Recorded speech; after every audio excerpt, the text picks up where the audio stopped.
7:38 is the time. Now, later today from 9 o'clock, 7:38 is the time now.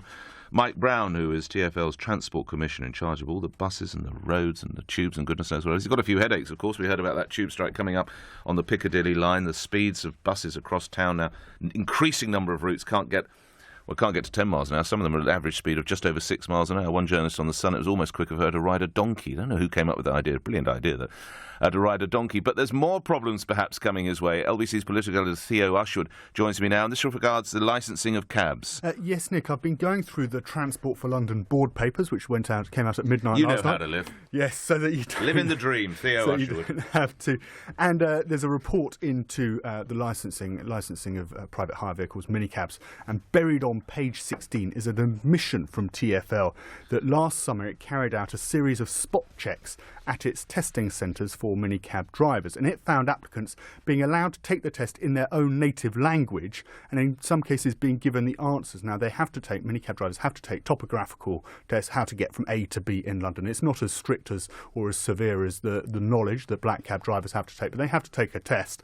And as a result of this finding of these checks that's being carried out, TfL has suspended the licence on 15 of the test centres, which are operated by a private contractor. And they made 200 applicants, we're told, who recently passed the test, do a retake with TfL invigilators in the room. Only 36% passed second time round. And the report adds, and I'm quoting here, a significant number of the applicants that failed was due to their inability to understand simple questions in written English. Now, as a result, TfL are introducing English tests, but have admitted that exemptions may be necessary in order to comply with, you're giving me a knowing look, equalities legislation. So we can have people who can't understand English driving cabs in this city? Yeah. But that is ridiculous, yeah. isn't it? Just very quickly, on the issue of making sure that drivers have the correct insurance to carry passengers in the back of their minicabs. You'll remember in my investigation last week, I turned up at a test centre in Heston without the correct insurance, which of course can cost £5,000 a year, and I still got that vehicle licence, which gave me those roundels in the windscreen that people thought meant that I was legitimate.